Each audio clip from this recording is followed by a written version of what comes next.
We've waited so long, but we'll wait forever. What's up, people? Welcome back to Football Therapy with me, your host, Jan, here on the Stamford Bridge studio, outside the ruddy, lovely bridge, here on the King's Road, to talk to you about what's going on with Chelsea. Of course, Chelsea coming off a consecutive 3-0 wins, both in Europe and domestically in the Premier League, boasting 3-0 wins in both games with heavy rotation, 7 changes. Oh man, I know what you're thinking.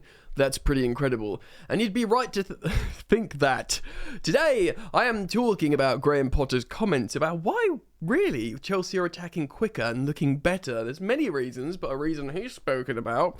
Look, the headlines over the last couple of days have been talking about Pierre-Emerick Aubameyang to Paris Saint-Germain. Is that true? And even if he did leave, what would it mean? We will talk about that as well as reflecting on maybe a couple of youngsters in the squad and why that's important. Settle in, do get comfortable. Thank you for dropping a like on today's video. It's a simple click of a button. It takes a millisecond and it supports me. So thank you for doing that. You're welcome to subscribe, and should you choose to do so, I recommend you hit that sweet, sweet bell, baby. Oh, SPITCH though. This video is brought to you by SPITCH in partnership with SPITCH. SPITCH, it's a fancy football a game that's ruddy wicked and my favourite because it utilises OptiStats. You've probably heard me say it before, but I'll say it again, gosh darn it. OptiStats is the thinking's man algorithmic engine or whatever machine behind football that rewards you for your ball nolly, so you can play fantasy football and a player can essentially play well without getting a goal or assist, and you get rewarded. It is 18 plus, because though you play for free, you can wager and win money for your elite ball knowledge.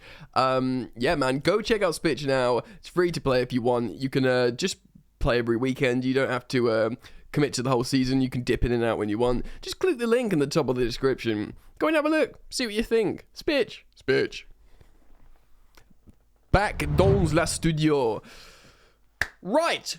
First of all, I want to talk about Pierre-Emerick Aubameyang because he has been linked to Paris Saint-Germain by many publication is the word I'm looking for. Newspapers, news websites, certain journalists. Saying, yes, next summer he's already planned his next move. Of course, the Gabonese striker, of course, speaks French natively, so it makes sense him going to a French-speaking, he'd scored loads of goals for Paris Saint-Germain. They had a 35-year-old Zlatan scoring loads of goals. Messi's 34. I think Aubameyang's 33 still.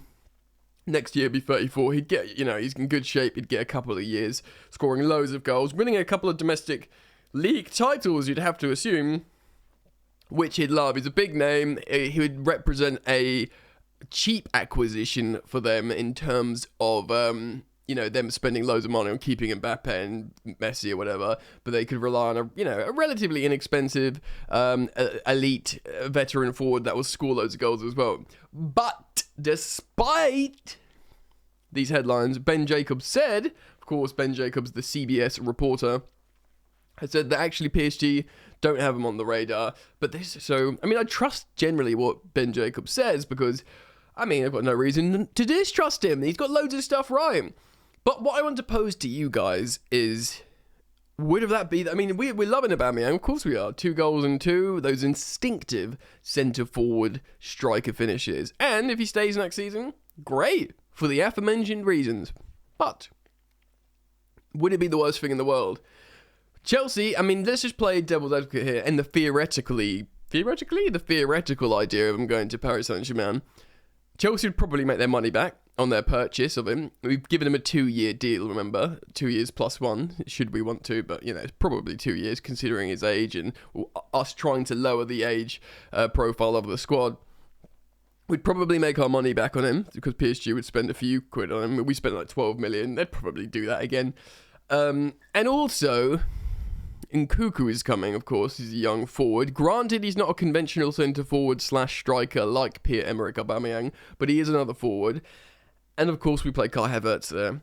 And, of course, most notably, that boy, that young man last night who scored a lovely goal that we reflected on in the post-match presser after Chelsea's 3-0 win against Wolverhampton Wanderers at home at Stamford Bridge in the Premier League. Armando Broja, who people on the match of the day are still calling him Broja. They're like Jan from Football Therapy 10 months ago. They're behind the curve, mate. What a fantastic young player he is. How old is he, 21? Or something like that. He's got to be super young still, isn't he? I know he did a loan at Vitesse, a loan at Southampton. I think he was still a teenager when he went to Vitesse, so he's put the work in. And, you know, you see how tall he is when he's standing next to his teammates. And that goal he scored, I mean, if you haven't watched yesterday's post-match presser after the game, I'd urge you guys to go watch it to give you context of the breakdown of what happened in the game and how I felt about it and who performed well. But you know, obviously there was huge amounts of narrative yesterday regarding Diego Costa, his return to Stamford Bridge. He got a wonderful, standing ovation when he came off and did almost a lap of honour, and the fans just sang his name. And it was obviously a nice moment for both him and the fans. Slight tangent, he did an interview with some sort of publication afterwards saying, look, I love the fans, I never had a problem with them. It was all to do with the manager. What was his name again? Which is great banter, top-level banter from Diego Costa, winding up, well, just slagging off Antonio Conte there, which is fun. Yes, so Armando Broja, he could be the future. A lot of people are actually calling for him to start now. Would he... Look, he's not maybe as cultured in deeper positions as a Kai Havertz. I don't know what he's like. Kai's very good in the air, actually. It's actually understated. He's not going to have that top-level elite finishing ability as Pierre-Emerick Aubameyang. You know, that swiveling finish, that darting into the box. I mean, he might do eventually, but maybe he doesn's have that now. Aubameyang's still elite. But tell you what, man, what he offers, that high-octane running. We praised Conor Gallagher yesterday for his explosivity and running till the end, but it's more like that midfielder profile. Granted, he likes to play as a sort of 8-10, sort of an attacker, Conor Gallagher. But he is just a really hard worker. You want to talk about hard workers, runners that are just going to absolutely chase you down and cause you immense amount of grief. Chelsea's young striker, Armando Broja, Chelsea's number 18, I believe it is. Took Giroud's number, which is quite nice. Yeah, he is just an absolute animal, man. So he should be given a chance. That goal he scored was very Diego Costa-esque, you know, receiving the ball, cutting inside, and out of sheer will, just putting it in the corner. More a bit of like brute force rather than perhaps elegant grace. But yeah, man, he moves really fast in terms of like how, well, he's deceptively fast because he's so big, or he's deceptively big because he's so fast, whichever way you want to talk about it. Anyway, look, I'm not going to spend too long waxing lyrical about Armando Broja. I love him. You love him. We want to see more of him, but he's getting plenty of opportunity. He's pretty much playing every game off the bench, which is a lot. That's the sort of benefit of 5 subs, and he's pushing his way into a start, or he's pushing his way into an earlier sub. Maybe not so much a 20 minutes at the end. Soon, maybe it'll be a 30 minutes. Like, you know, you get 60, Broja gets 30, just Kai and then Broja. And then if he's just that much better, he says, right, let's swap. You try the 60, you get the 30, and see if it works out. You know, I think Graham Potter will do that. Let me know what you think about the striker situation. Do you think Aubameyang should stay long-term for next year? Or, like, a lot of people would say yes, but would you feel like it's a travesty if he did leave, theoretically? Yes, very, very good, very important. Let's move on and talk about some of Graham Potter's comments. Right. So, of course, a big topic of the new Chelsea, of the Graham Potter revolution at Stamford Bridge, is something that someone called, I don't know who it was, Kepa becoming Chelsea's number 1 again. Of course, he's played many a game, and Edouard Mendy is fit. Now, Graham Potter's sort of been tiptoeing around this a little bit, talking about, well, we've got 2 great goalkeepers. We've got 2 first-level goalkeepers. Mendy deserves a great deal of respect, and when I said Kepa should become, or could become number 1, I wasn't saying Mendy was bad, I was talking about profile of goalkeeper and style of goalkeeper. Graham Potter, the Chelsea manager, spoke to Chelsea TV in regards of Kepa Arrizabalaga. He was questioned about his distribution in the team and how, you know, Kepa gets the ball out of his feet and starts attacks. Potter said, I thought he did really well. It's important for us. At times, we have to play out through pressure, and it gives you the chance to attack the next line. It's so important to the team, but ultimately, the goalkeepers are there to save the ball for us as well, and he did that well. So yeah, really good game from him. He speaks about getting the ball out quickly. Chelsea under Potter, or Chelsea under Tuchel, a great deal of our issues was it wasn't just Mendy passing the ball to opposition, having howlers towards the latter stages of when he was playing, because he was doing that a lot. I was tweeting about it, I said, not again. I was quoting the older tweets. I loved Mendy, amazing story, unemployed 6 years ago, European champion, African champion, he won our hearts, he was a great goalkeeper. He is a great goalkeeper. He's really confident in claiming crosses. He's good at saves. He is what he is. But the truth is, it wasn't even about like the old howlers that started to creep into his game towards the latter stages of when he was playing. It was how Chelsea didn't necessarily attack quickly. Now, you might not see it because you might not be looking for it, but Kepa releases the ball really quickly and confidently, and he can receive the ball in tight spaces and pass it out. That's what an issue with Armando was doing, and he wasn't comfortable with it, and he was, dilly-dallying. And opposition players learn about that. They're like, right, you can get at this geezer. You can get at Mendy.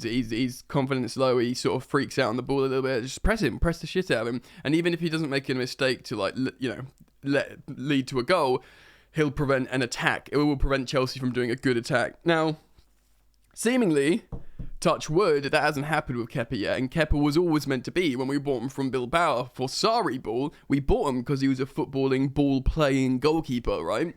So that's why we got him, and seemingly he's been very, very good under Potter doing that, starting attacks quickly, but playing out of pressure, and also not giving the opposition that psychological thing of, we should go at Kepa here because, he doesn't know how to kick the ball out of his feet.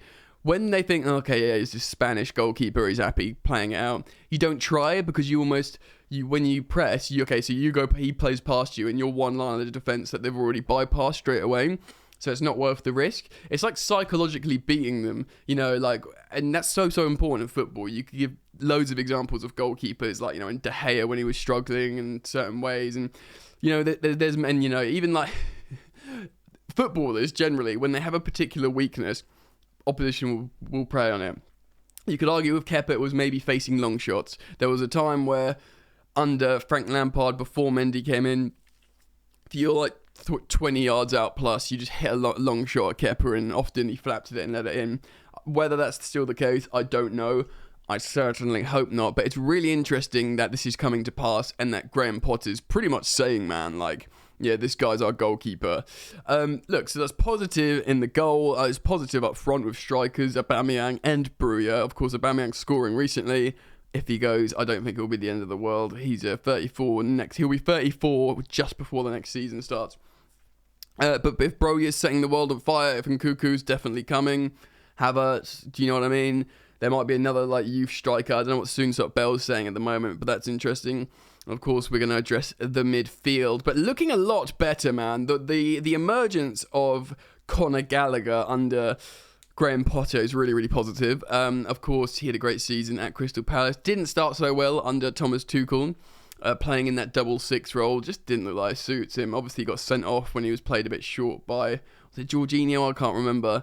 He doesn't look like he suits that sort of midfield double six partner with a Jorginho or something.